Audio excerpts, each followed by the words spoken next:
An Enigma machine is a famous encryption machine used by the Germans during World War II to transmit coded messages. An Enigma machine allows for billions and billions of ways to encode a message, making it incredibly difficult for other nations to crack German codes during the war. For a time, the code seemed unbreakable, and rightly so. Due to the combinations that are possible due to this machine, it is impossible to brute force your way through it. And techniques like statistical analysis don't apply to this machine either. Therefore, the Germans were very confident about their communications during World War II, but Alan Turing and some famous mathematicians at Bletchley Park successfully broke the Enigma code and saved millions of lives and shortened the war by at least 2 years. So let's take a look at what the Enigma machine is. It's sort of a box here, and this is one of the earlier versions of the Enigma. We can see if a German soldier opens it, there's instructions here in German, there's rotors, there's a lamp board, a keyboard, and a plug board. So what a soldier would do is he has a message to encrypt. Let's say the message is cat. He presses C. Let's say the letter S lights up on the lamp board. He presses A. Let's say the letter W lights up on the lamp board. He presses T. Let's say the letter X lights up this time. Then the message, encrypted message, finally would be SWX. He would have to make note of the initial settings that he used, which positions the rotors were in. Each rotor could take 26 positions initially from A to Z, and there's plugboard settings, and we'll discuss that in a second. He records that and he has to send these settings to the other end so that they can set their machine to the same initial settings and decrypt the message correctly. Now let's take a look at what the plugboard is. So a plugboard is basically connecting two letters with a conducting wire. They used to have 10 wires and they would connect 10 letters with a set of another 10 letters. So in total, 20 letters would be connected to each other and 6 would be unconnected. So what happens when something is connected? For example, let's say W is connected to R here.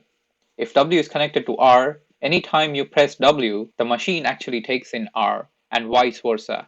When you press in R, it takes in W. In this way, it swaps the letters. But if this was the only thing going on in the Enigma machine, it would not be unbreakable. In fact, it would be pretty easy and almost as easy as a conventional Caesar cipher. So what else is the difference? Let's see.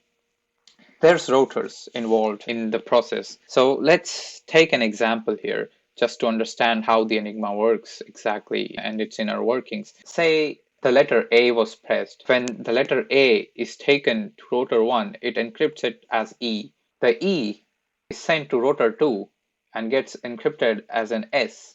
The S is sent to rotor 3 and gets encrypted as a G.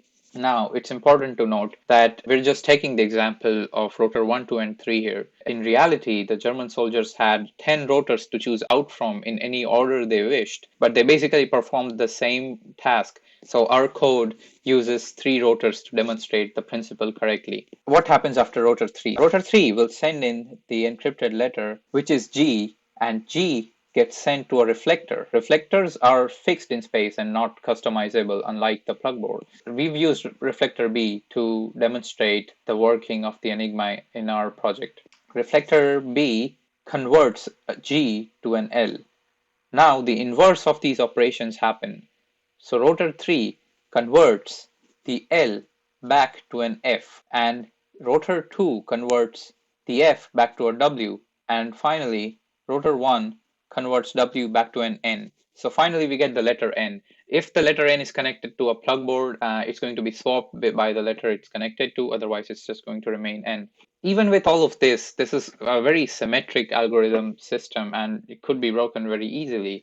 So what's the catch here? Why is the Enigma so unbreakable? And the main reason here is that you may have guessed it from the word rotor, that they rotate. After each letter is encrypted, let's just say, for example, that rotor 1 is the fast moving rotor, which just means that it's the rotor to the right. And we'll discuss why it's called the fast moving rotor in a second. The rotor 2 is the medium moving rotor and the rotor 3 is the slow moving rotor. Then what's going to happen is after A gets encrypted, rotor 1 is going to shift by 1 and now A gets connected to K, B gets connected to M, and so on. When rotor 1 has made a full rotation of 26, then rotor 2 will shift by 1 And similarly, when rotor 2 shifts by 26, rotor 3 will make a turn. In this way, everything is in a state of flux. So if you press A twice, you won't get the same letter back, which is the true beauty of the Enigma machine. Also, of course, it had its own problems like the key distribution problem, and this led to its ultimate downfall. Let's move forward and look at our code now.